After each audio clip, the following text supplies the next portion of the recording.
बच्चों आज हम cell the building block of life के ना रिवाइज रिफ्लेक्ट एंड रिफाइन करेंगे। इसका मतलब है कि जो नई बुक आपकी लॉन्च हुई है एनसीईआरटी की क्लास 9 साइंस की, उसके एक्सरसाइज सॉल्व करेंगे। ठीक है, तो चैप्टर है आपका cell the building block of life. ये सीरीज आपकी लंबी चलेगी। इसमें जितने भी चैप्टर्स है इस क्लास 9 के साइंस के एक्सप्लोरेशन वाली बुक में, एक्सप्लोरेशन नाम की एक बुक है साइंस की, उसमें जितने भी चैप्टर्स है उसके एक्सरसाइज मैं इस सीरीज में करवाऊंगा। Question number first, differentiate between the following. इनके डिफरेंशिएट बताने, पहला है cell membrane and cell wall. ठीक है, परमिएबिलिटी के हिसाब से, और आरईआर एचसीआर इसके स्ट्रक्चर के हेल्प से, और क्लोरोप्लास्ट एंड क्रोमोप्लास्ट में पिगमेंट के हेल्प से डिफरेंशिएट बताना है आपको। तो सबसे पहले cell membrane and cell wall, इसके परमिएबिलिटी की बात करते हैं। तो सेल मेम्ब्रेन क्या होता है? सिलेक्टिवली परमिएबल मेम्ब्रेन होता है, सिर्फ कुछ सब्सटेंस को अंदर बाहर जाने देती है। लेकिन सेल वॉल क्या है? फ्री परमिएबल होता है, ज्यादातर सब्सटेंस पास हो सकता है इसमें। सेल मेम्ब्रेन की बात करें तो सभी सेल्स में होती है, लेकिन सेल वॉल सिर्फ सिर्फ किसमें होती है? प्लांट सेल में होती है। और सेल मेम्ब्रेन लिविंग स्ट्रक्चर होता है और ये नॉन लिविंग स्ट्रक्चर होता है। ओके, समझ में आ गया। Now RER and SER. RER क्या होता है? सरफेस पर राइबोसोम्स होते हैं इनके, लेकिन इसमें नहीं होते। ये प्रोटीन सिंथेसिस करता है, और ये क्या करता है? लिपिड सिंथेसिस करता है और डिटॉक्सिफिकेशन करता है। Chromoplast and chloroplast. ठीक है, क्लोरोप्लास्ट एंड क्रोमोप्लास्ट की बात करें तो क्लोरोप्लास्ट क्या होता है? ग्रीन पिगमेंट क्लोरोफिल होता है इसमें। क्रोमोप्लास्ट में रेड भी हो सकता है, येलो ऑरेंज पिगमेंट होते हैं। क्लोरोप्लास्ट क्या होता है? फोटोसिंथेसिस करेगा, और ये क्या करेगा? फ्रूट्स एंड फ्लावर्स को कलर देता है। समझे? पहला क्वेश्चन समझ में आया आप लोग को? क्वेश्चन नंबर टू क्या कह रहा है? Two similar animal cells are placed in two different solution. Cell X is placed in pure water and cell Y is placed in concentrated salt water. समझ में आया? X जो है वो प्योर वाटर में रखा गया है, और Y को क्या रखा गया है? कंसंट्रेटेड सॉल्ट सॉल्यूशन में। फिर cells are observe after some time. Cells को ऑब्जर्व किया गया कुछ टाइम बाद। सेल्स एक्स स्वेल, एक्स जो है फूल गया, सेल वाई श्रिंक सिकुड़ गया, वाई वाला सेल। तो इनमें से बताना है कौन सा स्टेटमेंट करेक्ट एक्सप्लेनेशन है इसके लिए। तो इसका आंसर हो जाएगा आपका थर्ड, क्योंकि water move into cell X and move out cell Y through the cell membrane. क्योंकि देखो एक्स में वाटर गया तभी तो फूल गया, और वाई से निकल गया वाटर तभी क्या हो गया? श्रिंक हो गया, यानी सिकुड़ गया। तो इसका आंसर हो जाएगा थर्ड। रीजन बता रखा है, सेल एक्स में प्योर वाटर में है, इसलिए वाटर सेल के अंदर और बाहर, अंदर गया और सेल हो गया। और सेल वाई जो है कंसंट्रेटेड सॉल्ट सॉल्यूशन है इसमें, इसलिए वाटर ऑस्मोसिस के थ्रू बाहर निकल गया और सेल श्रिंक हो गया। समझ आ रहा है? क्वेश्चन नंबर थर्ड, इसमें क्या बोला है? Look at the diagram of a cell in figure 2.20, identify the part level from A to G. समझ में आया? हमें लेवलिंग करनी है। कैसे करनी है? इस क्वेश्चन के हेल्प से। पहला है controlling all the activities of cell. तो कंट्रोल कौन करता है सारे एक्टिविटीज को? तो इसका आंसर हो जाएगा न्यूक्लियस। तो ए में क्या हो जाएगा? न्यूक्लियस हो जाएगा। समझ में आया? Controlling cell, controlling all activities कौन है? न्यूक्लियस। फिर पैकिंग एंड स्टोरिंग मटेरियल, यानी बी क्या है यहाँ पे? Golgi body. वो क्या करेगा? पैकिंग करेगा, पैकिंग एंड स्टोरिंग मटेरियल। तो packing and storing material six हो जाएगा इसका। ठीक है, बी का क्या हो जाएगा? सिक्स। सी है हमारा क्या यहाँ पे? माइटोकॉन्ड्रिया। माइटोकॉन्ड्रिया क्या कहता है? Cellular respiration. सेलुलर रेस्पिरेशन किस में है? सेकंड में। ठीक है, site of cellular respiration. D part chloroplast. Chloroplast D part क्या है हमारा? क्लोरोप्लास्ट। तो क्लोरोप्लास्ट क्या करेगा? फूड मैन्युफैक्चर करेगा, सेवंथ पार्ट। समझ आया? और ई क्या है? सेल मेम्ब्रेन है। सेल मेम्ब्रेन क्या करता है? इसका हो जाएगा सेपरेट सेल कंटेंट। फोर्थ, इसका आंसर हो जाएगा fourth, separate the cell content from surrounding. Cell wall, cell wall F है आपका। सेल वॉल क्या करेगा? स्ट्रक्चरल रिजिडिटी देता है। और जी क्या है हमारा? वैक्यूल, इसका काम है storage, third. Got it? Next question पे आते हैं हम। क्वेश्चन है question number fourth, which of the following options of the pairs of cell organelles are correctly placed under the given category. इनमें से कौन सा करेक्टली प्लेस है? तो पहला दे रखा है present in the plant cell, और दूसरा absent in the animal cell. Present in plant cell leucoplast होता है, प्रेजेंट बिल्कुल होता है। एब्सेंट होता है एनिमल सेल में सेल वॉल, बिल्कुल सही है। तो इसका आंसर फर्स्ट होना चाहिए, थर्ड नहीं होगा इसका आंसर। इसका आंसर होगा फर्स्ट, क्योंकि थर्ड में क्या है? सेल वॉल है इसमें। ठीक है, प्रेजेंट होता है, लेकिन गोल्जी बॉडी एब्सेंट कहाँ होता है? एब्सेंट नहीं होता। ठीक है, समझ आ रहा? तो इसका आंसर हो जाएगा फर्स्ट। करेक्टली मैच क्या है? फर्स्ट। ओके, दो स्टूडेंट्स है, रेनू एंड रोहित। वो दोनों डिस्कस कर रहे हैं, किस पे डिस्कस कर रहे हैं? प्लास्टिड पे डिस्कस कर रहे हैं। रेनू ने एम्फेसाइज किया कि प्लांट के सारे पार्ट, इवन रूट में भी क्या होता है? प्लास्टिड होता है। लेकिन रोहित क्या एग्री नहीं हुआ इस बात से कि स्टेटमेंट ये सही है। और बोलता है कि प्लास्टिड एब्सेंट होता है हमारे प्लांट के रूट में। Since the root are underground do not need to perform photosynthesis. तो रोहित का कहना है कि अगर रूट जमीन के अंदर होता है तो उसको जरूरत नहीं होती फोटोसिंथेसिस की। तो बताना है आपको इन दोनों में से यानी रेणु और रोहित में से कौन सही है और अपने आंसर को जस्टिफाई करना है। तो इसका आंसर है रेणु सही है। क्यों है सही? रीजन है रूट्स में क्लोरोप्लास्ट नहीं होते लेकिन ल्यूकोप्लास्ट होते हैं जो फूड स्टोरेज करते हैं। समझ आ रहा है? इसलिए रूट्स में भी प्लास्टिड होते हैं क्योंकि ल्यूकोप्लास्ट जो है वो प्लास्टिड का पार्ट है। समझे? क्वेश्चन है mitochondria and chloroplast are two important organelles in a plant cell. ठीक है, माइटोकॉन्ड्रिया एंड क्लोरोप्लास्ट दो इंपॉर्टेंट ऑर्गेनल्स है प्लांट सेल का। तो हमें डिस्कस करना है how this two organelles are structurally and functionally similar to each other. Structure के हिसाब से और फंक्शन के हिसाब से एक दूसरे से कैसे सेम है और एक दूसरे से अलग है क्यों है ये भी बताना है तुम्हें। ठीक है, तो पहले सिमिलैरिटीज देख लेते हैं। दोनों डबल मेम्ब्रेन ऑर्गेनेल्स होते हैं, एक सिमिलैरिटी होगी दोनों के पास अपना डीएनए और राइबोसोम्स होते हैं। और तीसरी बात दोनों सेल्फ रेप्लिकेट कर सकते हैं।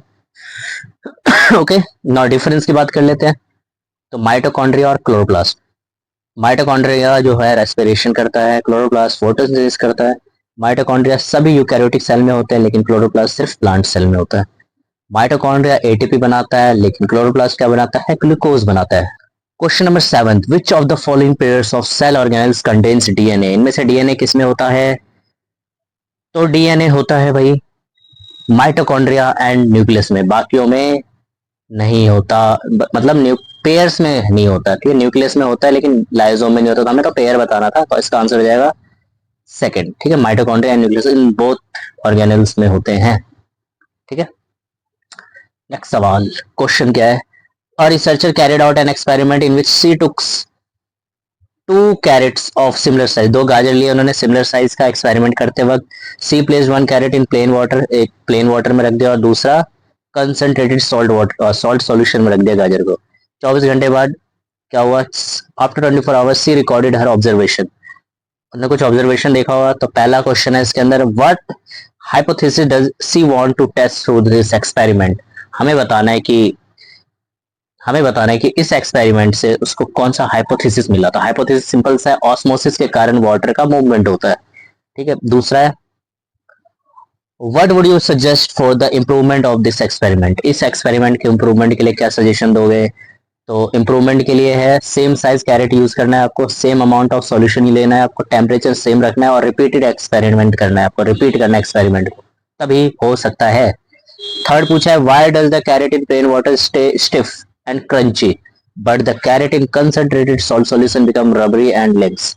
ऐसा क्यों हुआ कि जो प्लेन वाटर था उसमें गाजर हमारा क्रंची रहा, स्टिफ रहा जैसा था, लेकिन सॉल्ट सॉल्यूशन में डालते ही रबड़ जैसा हो गया वो। तो रीजन क्या है? प्लेन वाटर में कैरेट के सेल्स वाटर एब्जॉर्ब करते हैं, इसलिए रूट क्रिस्प इसलिए कैरेट क्रिस्प और क्रंची हो जाता है। लेकिन सॉल्ट सॉल्यूशन में वाटर बाहर निकल जाता है इसलिए कैरेट रबरी और लिम्स हो जाता है।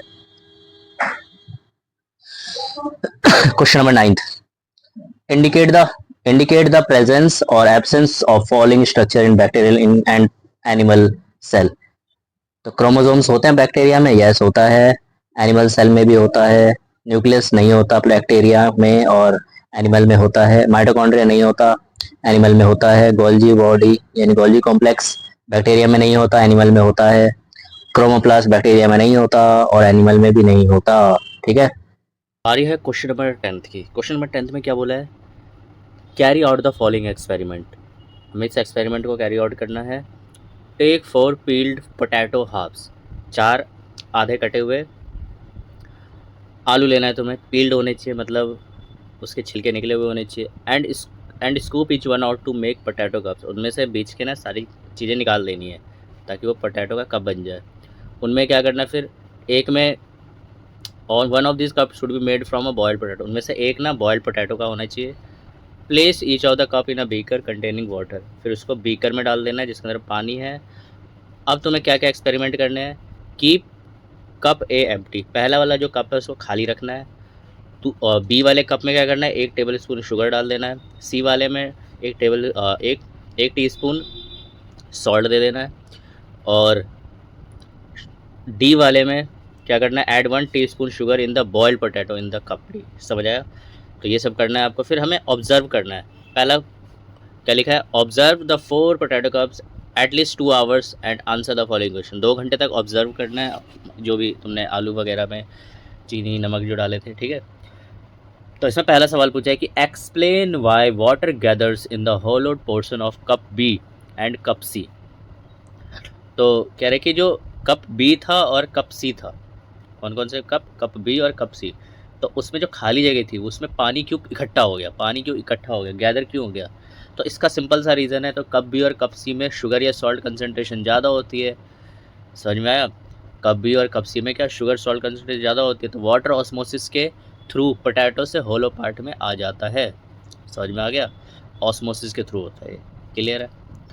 सेकेंड पार्ट पूछा है why is cup A necessary for this experiment. Cup A क्यों ज़रूरी है इस एक्सपेरिमेंट के लिए। कप ए कंट्रोल एक्सपेरिमेंट है, कंपैरिजन के लिए यूज़ हो रहा है यहाँ पे, ठीक है। कप ए को हमने कंपैरिजन के लिए यूज़ किया है क्योंकि कप ए क्या था, खाली था। थर्ड पार्ट पूछा है explain why water does not gather in the hollowed portion of cup A and D. पूछ रहा है कि ए और डी में जो खाली जगह थी उसमें क्यों नहीं पानी गैदर हुआ, क्यों नहीं इकट्ठा हुआ। तो कप ए में शुगर सॉल्ट नहीं है इसलिए वाटर कलेक्ट नहीं होता। कप डी बॉइल्ड पोटैटो है तो बॉइल्ड से सेल मेम्ब्रेन डिस्ट्रॉय हो जाता है इसलिए ऑस्मोसिस नहीं होती, ठीक है। तो इसलिए बॉइल्ड वाले में भी पानी इकट्ठा नहीं हुआ। आई होप आप लोग को समझ आ रहा होगा, ठीक है। इसको 2-3 बार प्रैक्टिस करना, अच्छे से समझ में आ जाएगा। बारी है क्वेश्चन नंबर 11 की। इसमें क्या बोला है, identify the pair that incorrectly match the cell organelles with its function. तो इनमें से किसका फंक्शन गलत है। राइबोसोम प्रोटीन बनाता है, बिल्कुल सही है। एस लिपिड एंड सेलुलोज बनाता है, तो ये भाई गलत है। एस जो होता है स्मूथ एंडोप्लाज्मिक रेटिकुलम, वो क्या करता है, सेलुलोज सिंथेसाइज नहीं करता है, ये समझ में आया। लिपिड्स करता है, लेकिन लिपिड्स करेगा लेकिन सेलुलोज नहीं करेगा, तो यही इसका आंसर इनकरेक्टली मैच है। क्वेश्चन नंबर 12 क्या बोला है इसमें, what outcome do you expect if all the mitochondria are removed from the eukaryotic cell. अगर यूकैरियोटिक सेल से सारे माइटोकॉन्ड्रिया हट जाएगा तो हमें क्या आउटकम मिलेगा, क्या हमें देखने को मिलेगा। तो सेल एटीपी प्रोड्यूस नहीं कर पाएगा, रेस्पिरेशन बंद हो जाएगी, सेल के सारे फंक्शन रुक जाएंगे और इवेंचुअली सेल मर जाएगा, ठीक है। अब देखो मैंने जितने भी आपको आंसर बताया ना, थोड़े इसमें हिंदी मैंने यूज़ किए हैं ताकि आपको समझ आए। अब आपका ये काम है कि इन सारे सेंटेंस को इंग्लिश में बना के लिखना है, ठीक है। यूज़ करना ज़्यादातर एनसीईआरटी के वर्ड्स, क्लियर है बात है। क्वेश्चन नंबर 13 में क्या बोला है, which phenomena inhibits the formation of tumours in the human body. कौन सा फिनोमिना रोकता है ट्यूमर्स को बनाने के लिए इंसान के बॉडी में। कैन प्लांट ऑल्सो, क्या कह रहे हैं, can plants also develop tumours, explain, कह रहे हैं प्लांट में भी ट्यूमर होता है क्या, एक्सप्लेन करना है। तो एनिमल में कॉन्टैक्ट इनहिबिशन जो होते हैं वो अनकंट्रोल सेल डिवीज़न को रोकता है। जो सेल डिवीज़न अगर अनकंट्रोल तरीके से होने लग जाता है तो कॉन्टैक्ट इनहिबिशन ही जो होता है क्या होता है, रोकता है। प्लांट में भी ट्यूमर्स हो सकते हैं जैसे क्राउन गॉल डिजीज़, ठीक है, लेकिन वो जनरली बैक्टीरिया की वजह से होता है और एनिमल्स की तरह स्प्रेड नहीं करते, समझ आया। क्वेश्चन नंबर 14 क्या है, the cell membrane of a cell is made up of protein and lipid, ठीक है। सेल मेम्ब्रेन प्रोटीन और लिपिड से बनता है। तो which cell organelles helps in the synthesis of cell membrane, कह रहे हैं कि सेल मेम्ब्रेन को बनाने के लिए कौन सा सेल ऑर्गेनेल्स यूज़ होता है। Write the path of this compound from their site of synthesis to the cell membrane and show this through level diagram. Diagram से आपको बताना है, ठीक है। तो मैंने डायग्राम का नहीं दिया है, बाकी तरीका बता देता हूँ आपको कैसे करना है, ठीक है। तो ऑर्गेनेल्स की बात करते हैं, ऑर्गेनेल्स की बात कर लेते हैं। तो ऑर्गेनेल्स कौन यूज़ होता है, एस वो लिपिड्स बनाएगा, आर प्रोटीन बनाता है, गोल्गी एपरेटस मॉडिफाई और पैक करता है, और वेसिकल्स क्या करता है, सेल मेम्ब्रेन तक ले जाती है उस चीज़ को। रास्ता कैसे जाने का, आर से गोल्गी एपरेटस से वेसिकल्स, फिर सेल मेम्ब्रेन जाता है, समझ में आया, वहाँ बन जाता है प्रोटीन। और एस से गोल्गी एपरेटस से वेसिकल्स, फिर सेल मेम्ब्रेन पर जाता है तो वहाँ लिपिड बन जाता है। ये कुछ रास्ते हैं, ठीक है। इसका डायग्राम मैंने नहीं बनाया, डायग्राम आपको खुद बनाने हैं। अगले क्वेश्चन पे आते हैं, question number 15, what would happen if gametes are found by mitotic division, ठीक है। अगर गैमेट्स माइटोटिक डिवीज़न से बनेंगे तो क्या होगा। तो अगर गैमेट्स माइटोसिस से बनते हैं, तो क्रोमोसोम्स नंबर हाफ नहीं होता, ठीक है। फर्टिलाइजेशन के बाद क्रोमोसोम्स नंबर हर जनरेशन में डबल होता रहता है, ठीक है। स्पीसीज़ का क्रोमोसोम्स नंबर जो होते हैं स्टेबल नहीं रह पाता, इसलिए गैमेट्स मियोसिस से ही बनते हैं। समझे? 16वां क्वेश्चन, ठीक है। इस क्वेश्चन को आपको 2-3 बार पढ़ना है तभी समझ में आएगा। क्वेश्चन क्या कह रहा है? अ फार्मर जिसका नाम है Deepa was very happy with the harvest of आंवला, जिसको कहते हैं इंडियन गूसबेरी। आंवला का हार्वेस्टिंग की होगी उन्होंने, एंड लेमन की भी की थी अपने खेत में।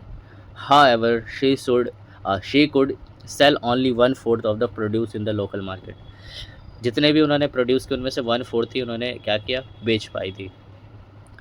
Recognising that a significant amount of produce में बी लॉस्ट पोस्ट हार्वेस्ट, ठीक है। तो देखा कि पोस्ट हार्वेस्ट के बाद बहुत सारी चीज़ का लॉस हुआ है, ठीक है।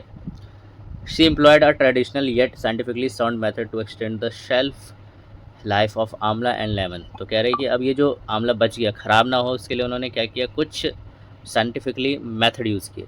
She turned perishable produce into profitable products such as pickles. उन्होंने अचार बना लिए, शरबत बना लिए ताकि उसको बेच सके। तो see use to excess produce to prepare pickles, मुरब्बाज, sharbat by adding appropriate amount of salt, sugar और जैगरी, ठीक है। मतलब अचार वगैरह बनाने लग गए, शरबत वगैरह बनाने लग गए, गुड़ वगैरह डाल के, चीनी वगैरह, नमक जो भी है, ठीक है। और जूस भी बनाने लग गए। These were then stored in the small glass bottle for sale. फिर उसने ग्लास के बॉटल में डाल दिया सेल के लिए। Helping her prevent the wastage to post produce, ताकि उससे क्या हो, जो भी पोस्ट हार्वेस्ट हुए थे, बाद में कटाई हुई थी, उसके नुकसान से बच सके। This shift from farming to agro processing would strengthen food security and boost the local economy. इससे क्या होगा, फूड सिक्योरिटी बचेगी हमारी और लोकल इकोनॉमी की भी क्या होगा, हमारा बूस्ट हो जाएगा। तो एक तरीके से सस्टेनेबल मॉडल है। That cuts waste while increasing her income, ठीक है, वेस्ट से भी बच जाएगा। बेस्ड ऑन द एवर पैसा। अब ये जो तुमने पैसेज पढ़ा है, तुम्हें इसके आंसर देने हैं। पहला सवाल क्या कह रहा है, which scientific concept has the farmer applied in the preservation of the farm produce. तो जो ये फार्म प्रोड्यूस को प्रिजर्व किया, बचाया, तो उसमें कौन सा साइंटिफिक कॉन्सेप्ट यूज़ हुआ है। तो इसमें जो साइंटिफिक कॉन्सेप्ट यूज़ हुआ है वो कौन सा है, ऑस्मोसिस और food preservation by high salt sugar concentration, ठीक है। हाई सॉल्ट शुगर कंसंट्रेशन के हेल्प से, ऑस्मोसिस के हेल्प से उन्होंने इससे बचाया। तो इसको यही है तुम्हारा साइंटिफिक कॉन्सेप्ट, समझ आया। सेकेंड पार्ट पूछा, how does the addition of high concentration of salt and sugar creates an environment that prevent the growth of spoilage causing bacteria and fungi, ठीक है। तो ये जो स्पॉइलेज फैलाता है, वेस्ट फैलाता है, बैक्टीरिया और फंजाई, तो तुम्हें बताना है कि कैसे इन्होंने क्रिएट किया इस इन्वायरमेंट को। तो इसका आंसर है हाई सॉल्ट और शुगर माइक्रो ऑर्गेनिज्म के सेल से वाटर बाहर निकल जाते हैं, जिसको हम कहते हैं प्लाज्मोलाइसिस। तो माइक्रोब्स ग्रो नहीं कर पाते, समझ में आया। तो ये तरीका है। अब इसमें थर्ड पार्ट पूछा है, क्या पूछा है, suggest a healthy recipe of this kind of food preservation. अगर इससे बचना है तो एक अच्छा रेसिपी बताना है। तो हेल्दी रेसिपी क्या है, कम शुगर और कम सॉल्ट यूज़ करना है आपको। नेचुरल प्रिजर्वेटिव जैसे लेमन जूस या विनेगर का यूज़ करें। साफ़ एयर टाइट ग्लास जार में स्टोर करें। तो ये सब कुछ तरीके हैं हेल्दी रेसिपी के, ठीक है। और लास्ट सवाल है कि what are the scientific values address in this case, ठीक है। इस केस में क्या साइंटिफिक वैल्यू हमें देखने को मिल रहा है। तो साइंटिफिक वैल्यू कौन कौन से हैं, फूड प्रिजर्वेशन है, ठीक है, preservation, prevention of food wastage भी हमने देख लिया, इसमें साइंटिफिक थिंकिंग भी देख लिया, सस्टेनेबल एग्रीकल्चर भी देखा, बेटर इनकम जनरेशन भी देखा और रिसोर्स के मैनेजमेंट भी देखे। समझ आ रहा है आपको, ये 2-3 बार पढ़ना है इस वाले क्वेश्चन को, इंपॉर्टेंट क्वेश्चन है क्योंकि कॉम्पिटेंसी बेस्ड सवाल आजकल आने लग गए ज़्यादा एग्जाम्स में, ठीक है। Thank you. मिलते हैं अगले वीडियोस में ऐसी इंटरेस्टिंग लेक्चर के साथ, ताकि आपके जो नए वाले बुक हैं एनसीईआरटी के एक्सप्लोरेशन, उसके सारे एक्सरसाइज के क्वेश्चंस आपको मिल पाए with a correct explanation and आसानी से आप उन चीज़ों को समझ पाएंगे, ठीक है। तो मैं इजी एक्सप्लेनेशन देता हूँ हर एक आंसर को, ताकि आपको लिखने में कोई दिक्कत ना हो। तो मिलते हैं नेक्स्ट वीडियोज़ में। Thank you.